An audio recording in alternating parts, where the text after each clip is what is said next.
Hey guys, and welcome back to my channel. Thank you so much for tuning into today's video. As you would have seen by the thumbnail, I am trying out the JACLYN MORPHE palette. So I know I'm a little bit behind on the 8 ball with this one because it's been out for a little bit. It's already had its rounds on YouTube, but I took a turn for a while about whether I wanted this or not. I do have another Morphe palette that I do use and love, and I've mentioned on the channel before. However, the reason I was so hesitant to get this is because Morphe charge a hell of a lot to ship to Australia. It costs me $1 less to pay for shipping to get this here than the actual palette, which I just think is crazy. Like, in this day and age, much smaller brands are able to ship to Australia for a cheaper price and have like free shipping over a certain amount. And I just think, I mean, I'm not a business owner, so I mean, this probably doesn't mean much to anyone, but I think it's kind of ridiculous that they're charging their customers so much money on shipping. Anyway, I have had this palette for a few days. I've used it pretty much every single day, so I think I kind of already know what's going to be the review outcome of this, but I thought I would sit down and film a video with this, doing an eye look and showing you how it blends, how it works, the pigmentation and colour payoff. And then I'll give you my final thoughts at the end of the video. So if you are interested in seeing what I think and what kind of look I'm going to achieve using the JACLYN MORPHE palette, then please keep on watching.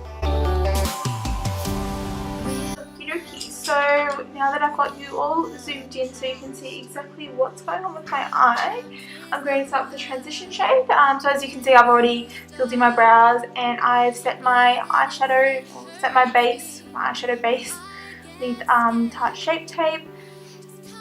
And so I'm going to be putting all the colour shades up on the screen so you can see exactly what I'm using.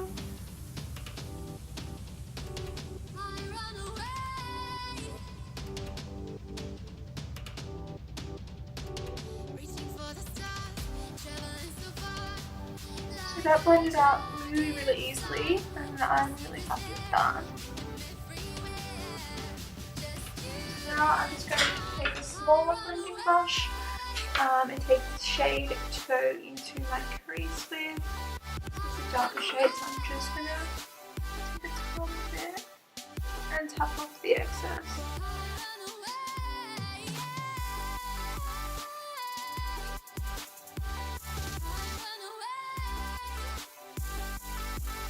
Just slowly building this one up, so I don't want it to hit me in the face.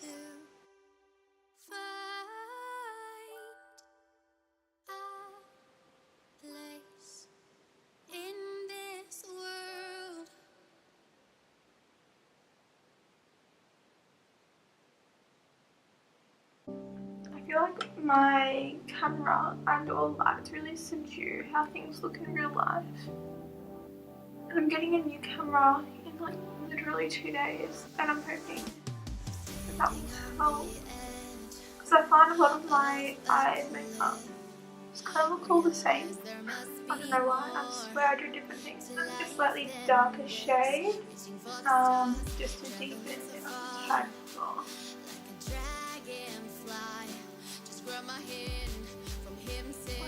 So you can barely see it.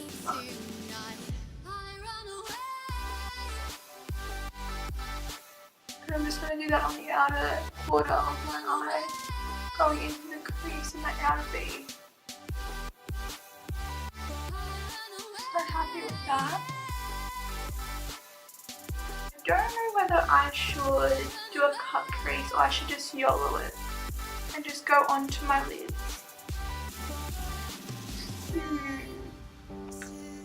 You know what, I'm not going to test out my first cut crease on camera because I'm not that game. So I'm just going to take it straight onto my lids and we'll see how we go. I'm just taking a flat packing brush in with that shimmery purple shade. Pray to me.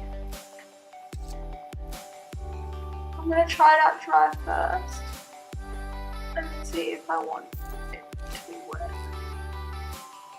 It's so pigmented, guys. Like, I do want to wet it though. So I do want it to be intense. super pigmented. It is super pigmented by itself, so you don't need to do that, but because I'm just packing it all over the lid, I do want it to be intense and opaque. Oh, okay. That is like 3,000 times more pigmented. Like, I thought it was pigmented by itself. This is on another level. Just taking it really slow. I'm trying not to get it into my crease too much because I do have a hooded eye and it will transfer if I bring it up too high. I'm just going to need to bring it up just a touch.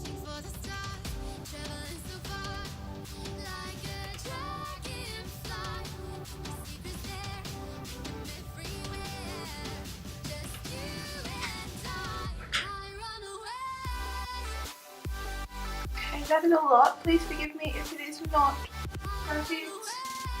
I am not perfect. Okay, so I'm just going to do the other side on the lid and I'll be right back. Okay, so I'm back. So since I was gone, I did the other eye and then I blended in the crease shade that I used and then my transition shade right on top just to get it smooth, blend the edges out, make it kind of look less rough. And I'm actually really happy with how it turned out because it's kind of like a gradient. Yeah, so I'm really happy. It's something so different to what I normally do. Normally I'm very boring. I do warm shades, pinks, reds, browns, golds. That's all I do. So I stepped out of my comfort zone and I think it really paid off. So I'm going to do the rest of my face and then I'll come back to do the lower lash line and give you my final thoughts on what I thought on the JACLYN Hill and MORPHE palette. Okay, so I'm back and I've done the rest of my face. So I'm just going to go ahead and do my lower lash line just with a little bit of pop because it's such a dramatic top lid that I feel like I would look kind of naked without something.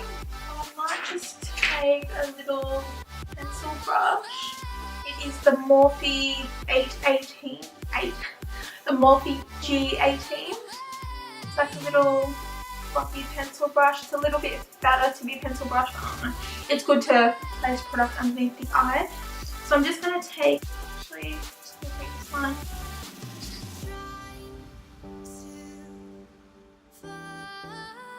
And then just blending this out again with a fluffy brush.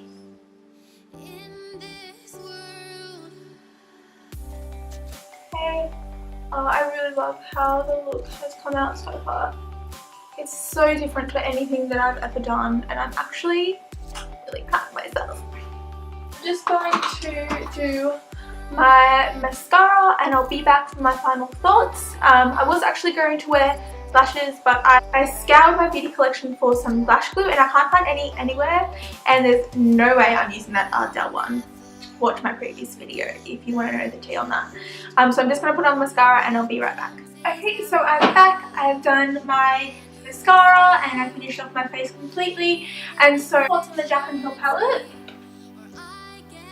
is that it is beautiful and I love it and it's Beauty by Bianca approved.